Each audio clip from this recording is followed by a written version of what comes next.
I come from an unusual blend of families. My mother grew up in a home that was 70 plus rooms.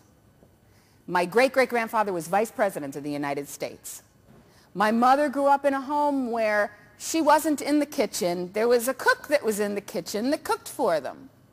My father grew up over the deli on Main Street, right outside of New York City, the child of Italian immigrants. I grew up kind of in the middle of those two things. Certainly, there are 5 kids in my family, and we grew up in a different climate, but it was a blend of these two cultures.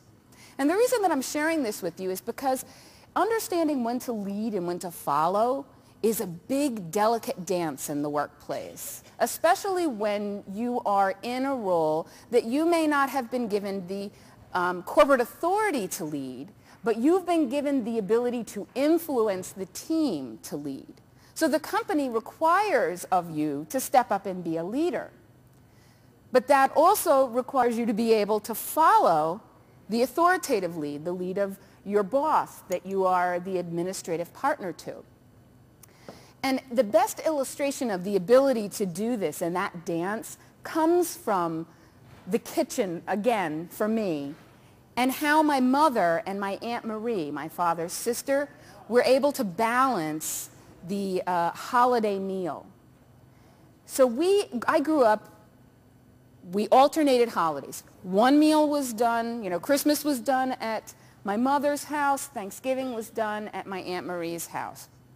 Now, we did the traditional Italian meal, which is, 7 courses, 30 plus people, all the relatives, any straggler that doesn't have anywhere to go got invited in. And we had all of this chaos and this marathon of eating. But in order to actually produce this meal, you had to really know what you were doing. You had to be able to time it out so that the food was all hot, because the organization that my mother and my aunt ran, that organization that we call The Family, were tough.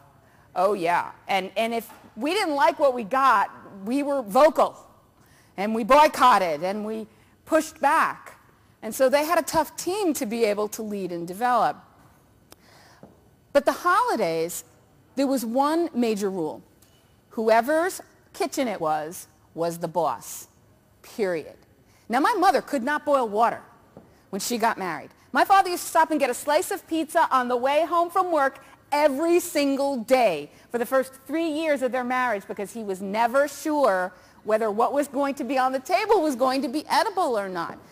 But she had this desire to learn, to stretch herself outside of her own comfort zone for the good of the company, for the good of the organization.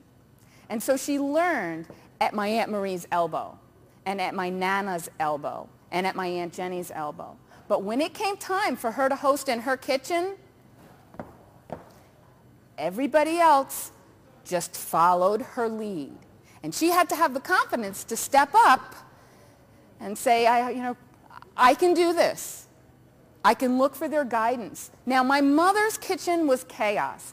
Usually there were little kids, rolling meatballs on the floor, because my mother was a nursery school teacher. She wanted to keep the little ones happy and busy, so whatever they were cooking, the little ones got given little pieces of to mimic what their mothers were doing.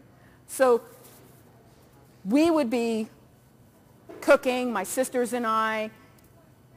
Our children would be making a mess on the floor. My Aunt Marie, who was fastidious, her kitchen, everything ran like clockwork.